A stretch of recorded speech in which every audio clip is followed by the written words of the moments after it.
ETF index mutual funds నేర్చుకుని stock మార్కెట్లో రాణించాలనుకుంటున్నారా? వెంటనే ఈ నెంబర్కి కాల్ చేయండి.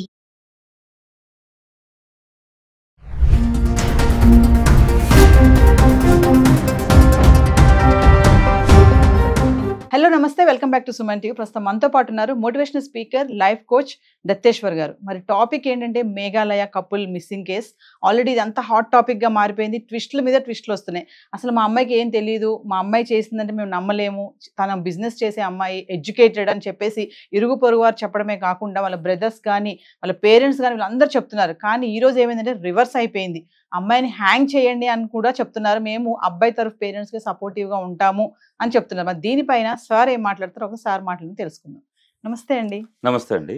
దత్తేశ్వరరావు గారు, మరి మేఘాలయ కపుల్ కేసు మీరు చూస్తూనే ఉన్నట్టున్నారు. ఒకసారి మిమ్మల్ని తీసుకురావడానికి కారణం ఏంటంటే మేము చాలా మంది ఉమెన్ సైకాలజిస్ట్ లో కూడా మాట్లాడుతున్నాము. సో అంటే మీ వర్షన్ ఎలా ఉంటుంది, మీ అనాలిసిస్ ఎలా ఉంటుంది ఈ కేసులో ఒకసారి చూసుకుంటే ట్విస్టుల మీద ట్విస్టులు అయితే చూస్తున్నాం మనము. ఇప్పుడు ఈ కేసుని ఫస్ట్ నేను బ్రీఫ్ చేస్తాను. ఫస్ట్ మీకు ఇది జరిగిన తర్వాత వాళ్ళ ఇంట్లో వాళ్ళు కూడా ఇది నమ్మలేదు. అక్కడ పోలీసులు ఏదో చేస్తున్నారు, మ్యానిపులేట్ చేస్తున్నారు అని స్వయాన వాళ్ళ అన్నయ్య గోవింద్ సింగ్ అనే అతను దీన్ని అసలు నేను ఒప్పుకోను, మా సిస్టర్ అలాంటిది కాదు, మేము ఎంతో పద్ధతిగా పెంచాము అని వాళ్ళ నాన్నగా కూడా డైరెక్ట్ మీరు హోమ్ మినిస్టర్తో కలుస్తాం, మేము ఎట్టి పరిస్థితుల్లో మేము ఒప్పుకోము, దీనికి మాకు న్యాయం కావాలి అని ఎన్నో రకాలుగా వాళ్ళు మీడియా ముందుకు వచ్చి మాట్లాడారు. తర్వాత ఏం జరిగింది, తను పోలీసుల ముందు వచ్చి లొంగిపోయింది, నేరం ఒప్పేసుకుంది.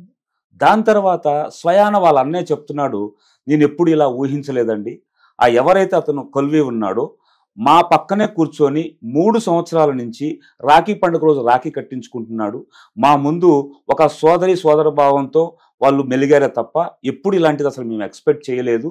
కానీ ఇప్పుడు చూస్తే నాకే బాధేస్తుంది, ఆ కుటుంబానికి కొడుకు లేకుండా పోయాడు, ఇక నుంచి నేనే ఆ కుటుంబానికి కొడుకు అవుతాను, ఈ కేసుకు కావాల్సిన ఎటువంటి సహాయ సహకారాలు ఉన్నా నేనే చూస్తాను, ఆ కుటుంబానికి నేనే కొడుకునవుతాను అని ఎంతో ఉద్విగ్నభరితంగా ఆయన చెప్తున్నాడు. అది నిజంగా మనం అభినందించాల్సిన విషయమే. ఎందుకు అంటే సమాజంలో లేడీస్ ఇప్పుడు ఎలా ఉన్నారో మనం అందరం చూస్తున్నాం. కానీ వాళ్ళ చెల్లెలు అని కూడా వెనకేసుకొని రాకుండా ఉన్నది ఉన్నట్టు చెప్పగలిగే అతని మనస్తత్వాన్ని నిజంగా మనం అభినందించాలి. ఇకపోతే ఈ సోనం గురించి చెప్పాలి అంటే నిజంగా క్రిమినల్ మెంటాలిటీ అండి. మొదటి నుంచి కూడా ఆవిడ వ్యవహరించిన తీరు, వ్యవహార శైలి అంతా కూడా ఒక ప్రీ ప్లాన్డ్, ఒక క్రిమినల్స్ ఎలా అయితే మర్డర్ చేస్తారో దానికి ఎటువంటి విధంగా తీసిపోకుండా ఇలానే చేసిందండి. ప్రతి ఒక్క స్టెప్ మీరు గమనించండి, ఒక ప్రొఫెషనల్ కిల్లర్ చేసినట్టు చేసిందండి. ఇది నిజంగా క్షమించరాని నేరం అండి. ఇది 100% ఉరి కాదు, సమాజం మేల్కొల్పే విధంగా తీర్పు ఉండాలండి. అది కూడా చాలా ఫాస్ట్గా ఇస్తేనే మంచిది. మన దేశంలో ఇప్పుడు చూస్తున్నాము, ఎన్నో రకాలుగా స్త్రీలు కానివ్వండి, ఇంకా వేరే విధం అక్రమ సంబంధాలు కానివ్వండి, ఇలా చాలా జరుగుతున్నాయి.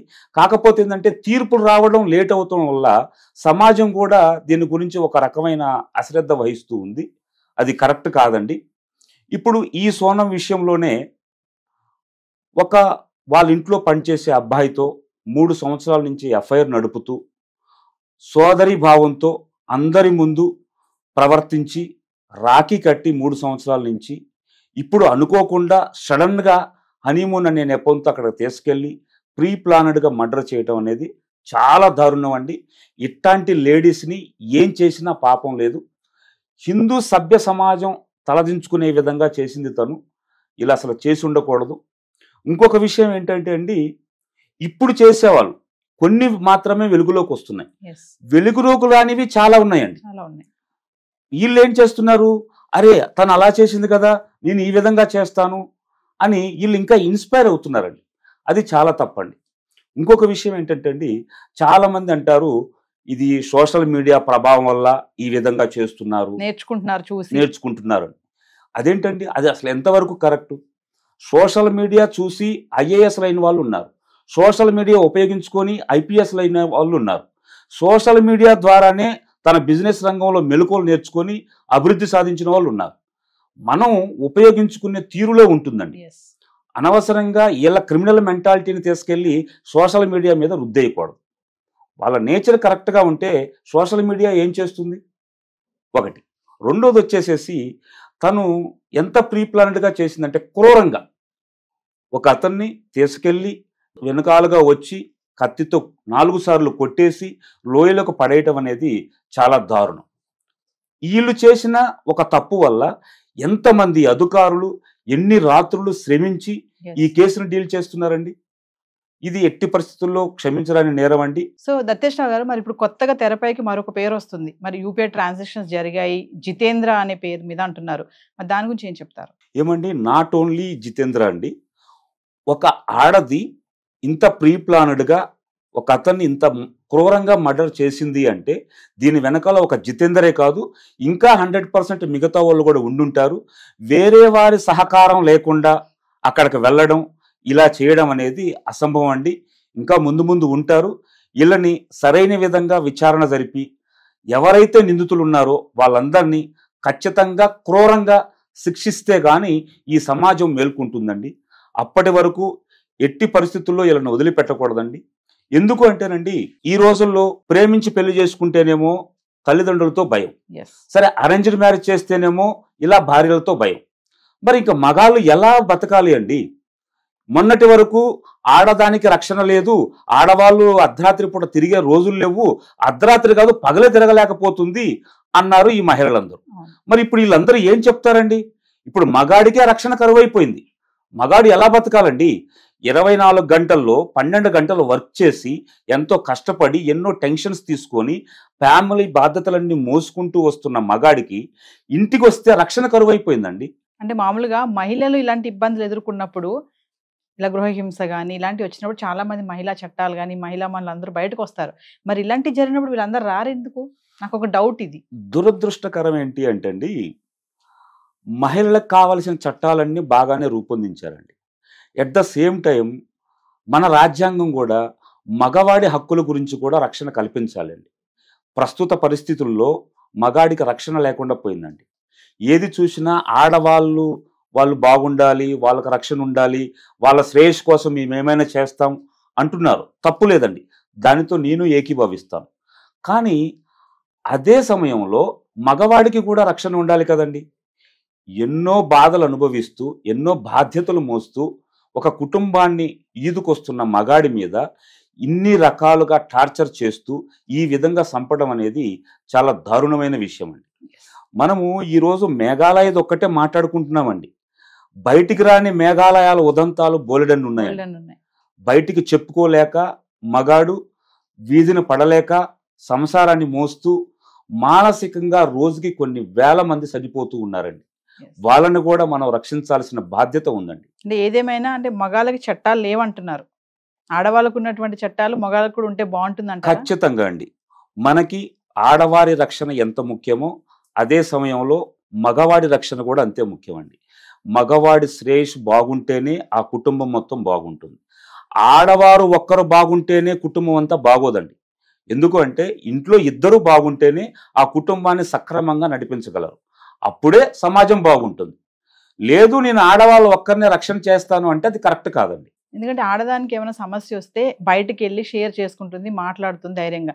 అదే మగాడికి సమస్య వస్తే బయటికి రాలేడు కదా, అదే సిగ్గుపడతాడు. అంటే నాకు సమస్య ఉంది, మా భార్యతో నాకు ఇబ్బంది ఉందని నేను చెప్పుకోలేను అనే ఒక గిల్టీ ఫీలింగ్ లో ఉండిపోతారు కదా కొంతమంది మగవాళ్ళు. మగవాడి సమస్యలకి బయటికి రావడం అనేది చాలా దూరమైన విషయం అండి. కనీసం పక్కన కూర్చొని ఏడవలేడు కదండి, మనస్ఫూర్తిగా కన్నీళ్లు పెట్టుకోలేడు కదండి. ఎందుకంటే మేము మహామహారాజులు అని ఒక ముద్రేసింది సమాజం. మగాడు ఎలానే ఉండాలి, మగాడు ఈ విధులు మాత్రమే నిర్వర్తించాలి, ఇంటిలో జరిగిన ప్రతిదానికి మగాడిదే బాధ్యత అని అంటున్నారే తప్ప ఆ మగాడు ఎన్ని బాధలు అనుభవిస్తున్నాడు, బాధ్యతలు మోసే క్రమంలో మానసికంగా ఎంత కృంగిపోతున్నాడు ఎవరు ఆలోచించట్లేదండి. ఎప్పుడు చూడు ఆడమ్మాయి బాగుండాలి, ఆడవారు బాగుండాలి, స్త్రీలు బాగుండాలి అని అంటున్నారు. కానీ మగవాడి శ్రేయస్సు గురించి పాటుపడిన కొన్ని మహిళా సంఘాలు చెప్పండి, ఎవ్వరూ లేరండి. భార్య బాధితుల సంఘాలు ఉన్నాయి కదండి బయట, అవేం పనిచేయట్లేదు అంటారా? అవి నామకార్థంగా ఉన్నాయండి. మహిళా సంఘాలతో పోల్చుకుంటే భార్యాబాధితుల సంఘాలు ఏ విధులు నిర్వర్తిస్తున్నాయి? ఏదో నామకార్థంగా పెట్టుకున్నారే తప్ప ఏ రోజు ఒక మగాడికి ఈ బాధ వచ్చింది, ఈ సమస్య వచ్చింది అంటే పరిష్కార దిశగా ఈ భార్యాబాధితుల సంఘాలు వస్తున్నాయా? రావట్లేదండి. ఒక ఆడవారికి ఏదైనా ఇబ్బంది జరిగితే రోడ్డు మీదకి 10 మహిళా సంఘాలు వస్తున్నాయండి. అదే మగవాడికి ఒక చిన్న బాధ కలిగింది అంటే కనీసం పక్కింటి వాడు కూడా రావట్లేదు. ఎందుకు రావట్లేదండి? పోలీస్ స్టేషన్ల కాడి నుంచి, లాయర్ల దగ్గర నుంచి, కోర్టు దగ్గర నుంచి ప్రతిదీ కూడా ఆడవారికే ఒకవైపునే మాట్లాడుతున్నాయి అనే ఒక అపోహ ఉందండి. అది అపోహ మాత్రమేనండి. కరెక్ట్గా గనక యూజ్ చేసుకుంటే మగవాడికి కూడా ఉన్నాయి. కాకపోతే సరిగా మగవాడు బయటపడలేకపోతున్నాడు. ఈ మేఘాలయ ఇదే కాకుండా కేసు ప్రీవియస్ మీరు అన్నట్టుగా చాలానే జరిగాయి. అంటే స్కెచ్లు వేసి భర్తలను చంపేయడం చూస్తూనే ఉన్నాం మనము. కొంతమంది కామెంట్స్ పెడుతున్నారు, ప్రేమించినప్పుడు ప్రేమించే అతన్నే పెళ్లి చేసుకోవచ్చు కదా, అనవసరంగా పెళ్లి చేసుకుని ఇతన్ని ఎందుకు చంపడం, ఇలా ఎందుకు చేస్తున్నారు మహిళలు, అంటే పెళ్లి చేసేసుకుంటే నాకు రైట్స్ వచ్చేస్తాయి, నన్ను ఎవరు ఏమనరు అనే ధోరణిలో వెళ్తున్నారా ఆడవాళ్ళనే కొన్ని కామెంట్స్ పెడుతున్నారు. అది జెంట్స్ పెడుతున్నారో లేడీస్ పెడుతున్నారో తెలియదు మనకి. కొంతమంది అబ్బాయిలు కూడా భయపడుతున్నారు ఇలాంటి సంఘటనలు చూసినప్పుడు. పెళ్లి అంటేనే భయం వేస్తుంది వాళ్ళకి. మరి నిజమే అంటారు అది? ఈ విషయంలో నేను 2 పాయింట్లు చెప్తానండి. ఒక అమ్మాయికి పెళ్లి చెక్ చేసేటప్పుడు తల్లిదండ్రులు ఫస్ట్ వ్యవహరించాల్సిన తీరేంటండి?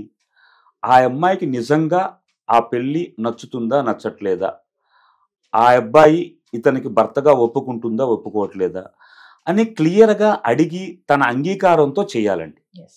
సరే, అమ్మాయి చెప్తుంది నాకు నచ్చలేదు, నేను వేరే అబ్బాయిని ప్రేమిస్తున్నాను అని.